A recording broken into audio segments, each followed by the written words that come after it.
The hum of fluorescent lights and the rhythmic beep of checkout scanners had become an almost soothing backdrop to Lydia's Saturday mornings.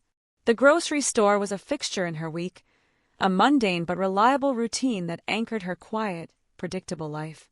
At 53, Lydia had grown accustomed to solitude. Her children were grown and scattered, her marriage a chapter long closed. The house she lived in felt too large, too still, a museum of what her life used to be. She approached the produce section, absently scanning rows of apples, when a voice behind her startled her from her thoughts. "Fuji apples are the best," it said, warm and light-hearted. Lydia turned, clutching a Granny Smith, and met the eyes of a man, young, mid-30s perhaps, standing just behind her. His dark hair curled slightly at the edges, and his smile was easy, unassuming. "I've always been more of a Granny Smith kind." Lydia had expected the interaction to be a fleeting moment, a polite exchange she'd forget by the time she left the store. But fate seemed to have other plans. Over the next few weeks, she found herself bumping into him more often. At first, it was near the produce section, then by the bakery, and later in the parking lot as they both loaded groceries into their cars. "Hi again," he'd say with that familiar, easy smile. "Hello," she'd reply, feeling a faint flicker of warmth she couldn't quite place. Eventually, their brief exchanges turned into longer conversations. His name was Daniel, she learned, and he was a freelance graphic designer. He talked about his latest sourdough baking experiments, the quirks of freelancing, and his love for obscure music records. Lydia found herself sharing pieces of her own life, how she'd worked as a teacher before retiring early, her love of gardening, and her habit of rewatching old classic films. Their conversations felt natural, effortless. Daniel had a way of making her laugh, something she hadn't done freely in years. He wasn't just charming. He was genuinely interested in what she had to say. One Saturday, as they walked out of the store together, Daniel offered to help carry her bags. Lydia hesitated, a mix of pride and surprise making her pause, but she relented. The walk to her car was filled with light banter about the merits of Fuji apples versus Granny Smiths. "You know," he said, handing her the last bag, "I think you're secretly a Fuji convert. You just don't want to admit it." Lydia laughed, shaking her head. "I'm far too set in my ways for that." But as she drove home that day, she realized something had shifted. Her trips to the grocery store, once monotonous and predictable, now felt like something to look forward to. Daniel had brought a lightness to her days, a sense of novelty that she hadn't even realized she was missing. The next week, when she walked into the store, she found herself glancing toward the produce section, hoping to see him. And when she did, his face lighting up as he waved to her, she felt an unfamiliar flutter in her chest, something she hadn't felt in years. That it happened one afternoon, during what had become their usual routine of running into each other and lingering for a conversation. Daniel had mentioned a farmer's market he loved just outside town. His enthusiasm was contagious as he described the fresh honey and handmade pottery he'd found there. "You'd love it," he said, his hands animated as he spoke. "It's got this charm you don't find in big stores. Maybe next weekend you could check it out." "Maybe I will," Lydia replied with a smile, though she doubted she'd go alone. The idea of wandering through a lively market felt oddly daunting without someone to share it with. Daniel tilted his head, studying her. "You know," he said casually, "I'd be happy to show you around. It's better with company." Lydia felt her breath catch. The offer was simple, friendly even, but it sent a ripple through her. She managed a nod, her voice steady though her heart wasn't. "That sounds nice. Let me think about it." She spent the next few days replaying the conversation in her mind. It wasn't just the offer. It was the way he'd looked at her, his genuine interest in sharing something he loved with her. That night, as she sat alone in her living room, her tea growing cold on the table, Lydia felt a pang she couldn't ignore. It wasn't the usual loneliness that came with quiet evenings. It was something sharper, something that made her chest tighten. She realized, with a mix of surprise and apprehension, that she didn't just look forward to seeing Daniel at the grocery store anymore. She looked forward to him. The thought unsettled her. She was a woman in her 50s, and he was younger, full of an energy that felt foreign to her world of routine. Surely, their friendship was just that, friendship. Yet, there was no denying the warmth she felt in his presence, the way her heart quickened when he laughed, the way her mind lingered on the sound of his voice long after their conversations ended. The realization brought with it a wave of conflicting emotions. Lydia was both exhilarated and terrified. It wasn't just the difference in their ages that gave her pause. It was the vulnerability of feeling this way at all. She hadn't allowed herself to consider love or anything like it in years. The walls she'd built around her heart were solid, but Daniel, with his easy kindness and genuine curiosity, seemed to slip through the cracks. Sitting there in the dim glow of her living room lamp, Lydia closed her eyes and let the truth wash over her. She cared for him, more deeply than she had intended or even thought possible. And now, she had to face what that meant, both for her and for the quiet life she'd spent years carefully constructing. The days that followed were a whirlwind of emotions for Lydia. She had always prided herself on being a sensible woman, grounded and practical. But these feelings for Daniel, had thrown her entirely off balance. At first, she tried to reason with herself. It's just admiration, she told herself. He's kind, funny, and attentive. It's natural to enjoy his company. But the more she thought about him, the more she realized it wasn't that simple. She found herself replaying their conversations, imagining his smile, and wondering what he might be doing at any given moment. And with those thoughts came fear, a deep, gnawing fear that she couldn't shake. She imagined the judgment of others, the whispered comments, the raised eyebrows if anyone discovered her feelings for someone so much younger. She thought of her children, who had always seen her as steadfast and predictable. How would they react if they knew their mother had feelings for a man who could very well be closer to their age than hers? But more than the fear of judgment, Lydia wrestled with her own self-doubt. Could someone like Daniel ever see her as more than a friend? Surely he deserved someone younger, someone who could match his energy and the possibilities of his future. She looked in the mirror and saw lines etched into her face, gray streaks in her hair, and a body that bore the marks of a life lived. Her inner critic was relentless.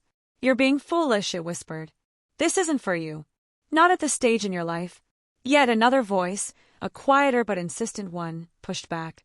It reminded her of the way Daniel looked at her, the way he genuinely seemed to enjoy her company. It reminded her of the laughter they shared and the warmth that spread through her when he spoke her name. Lydia found herself vacillating between excitement and despair.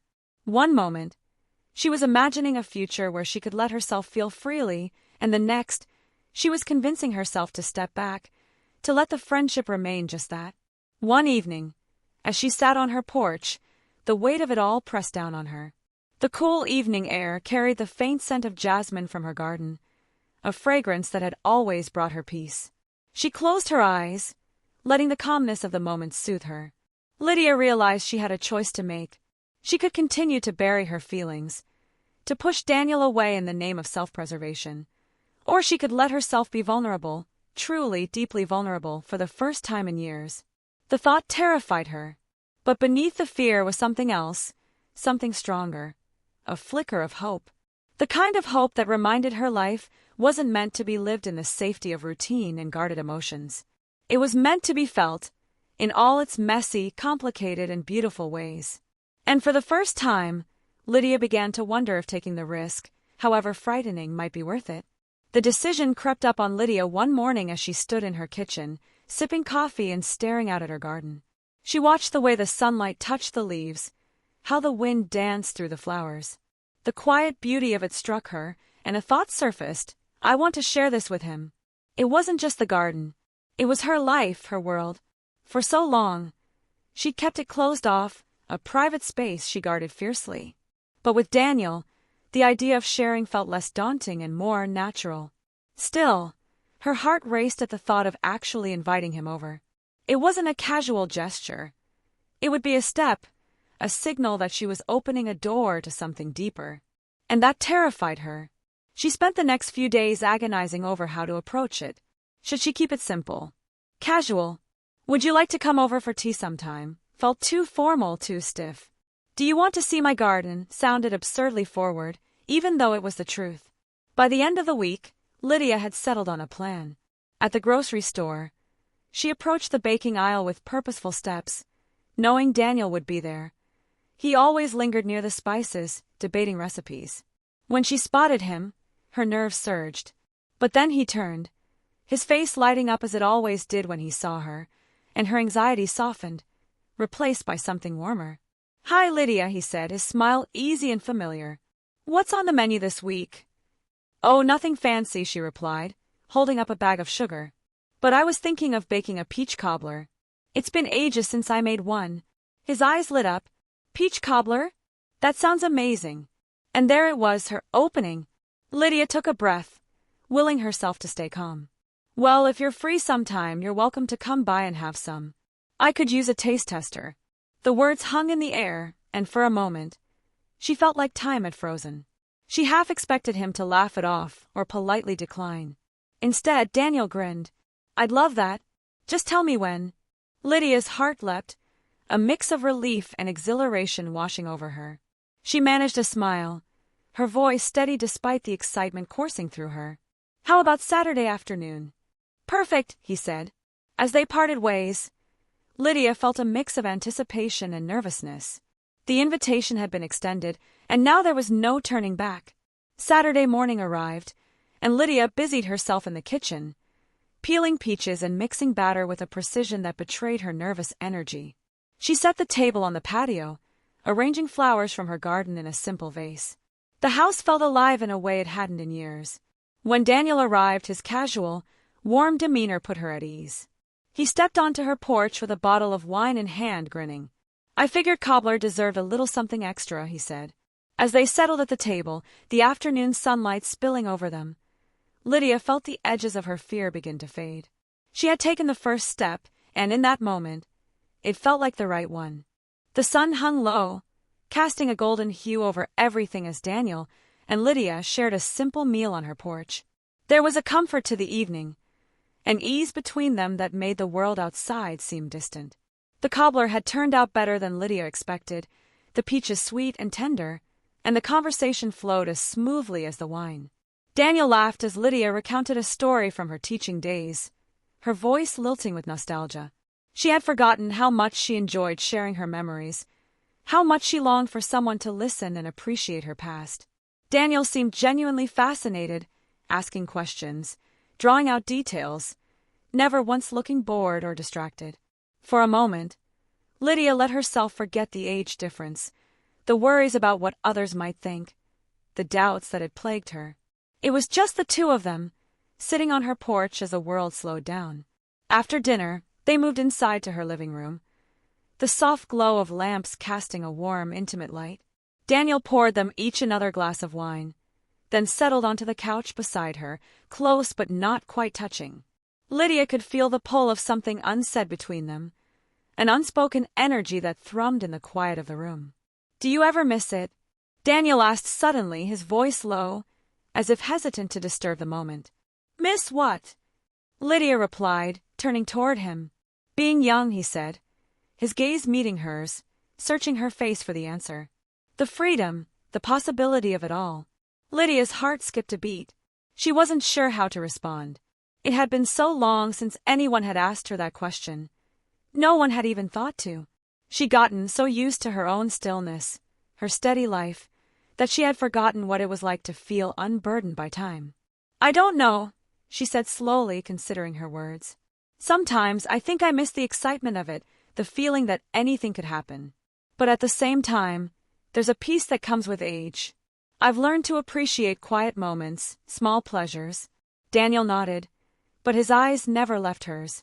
There was a depth to his gaze, as if he was seeing something in her that she had buried for so long. And then, without thinking, he reached out, brushing a lock of hair behind her ear. The touch was so gentle, so tender, that it left Lydia breathless. The warmth between them seemed to magnify in that instant, and Lydia's pulse quickened. She wanted to pull away, to guard herself from whatever this was, but she didn't. She stayed still, her heart thudding in her chest, as he leaned in just slightly, his lips close enough for her to feel his breath. For a moment, time held its breath.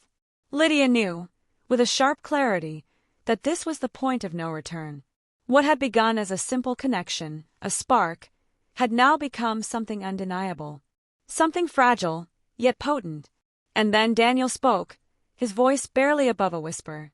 "I've never met anyone like you, Lydia," he said, his words hanging in the air between them. Lydia's heart fluttered. The words were simple, but they felt like a confession, a truth that had been building since their first conversation. She opened her mouth to respond, but the words faltered on her tongue. She didn't need to speak. Everything she felt, everything she had kept hidden, was there, in the stillness of the moment. And then, as if drawn by some invisible force, they were close enough for her to feel the warmth of his skin, his breath. Lydia closed her eyes, allowing herself to lean in. For the first time in years, she let herself give in to what felt right, without hesitation, without fear. When their lips met, it was soft at first, tentative, but it deepened quickly, as if their souls had been waiting for this moment for far too long. It wasn't a kiss born of passion alone. It was full of years of unspoken longing, of mischances, of life lived in the shadows of what could have been. And in that kiss, Lydia felt it all. Her heart swelled, and for the first time in years, she felt truly alive. The days that followed were a blur of emotions. Every glance, every touch between Lydia and Daniel seemed to pulse with a quiet intensity. She would catch herself, during the quiet moments of the day, recalling his smile, the warmth of his hand in hers, the sound of his voice when he said her name. It was as though the world had shifted, and suddenly everything felt sharper, more vivid. But alongside this newfound sense of aliveness was a lingering question she couldn't escape. What did it mean to be in love at her age? Was it foolish, selfish even, to indulge in something so complicated? She found herself reflecting on the path her life had taken, a life that had, for so long, felt complete in its solitude. She had raised her children, built a career, and nurtured a quiet, comfortable existence. She had believed she was content, that there was no need for anything more. But Daniel had come into her life like a storm, unsettling everything. And now Lydia wasn't sure if that feeling of disquiet was something to fear or something to embrace. One evening, after Daniel had left, Lydia sat on the porch again, the evening air cool on her skin, the sky tinged with the last light of dusk. Her thoughts swirled, a constant stream of conflicting emotions. She thought about the years she had left, how time was no longer a luxury she could take for granted. And yet, there was something about being with Daniel that made her feel ageless. She closed her eyes and let the quiet wash over her, breathing in the scents of her garden.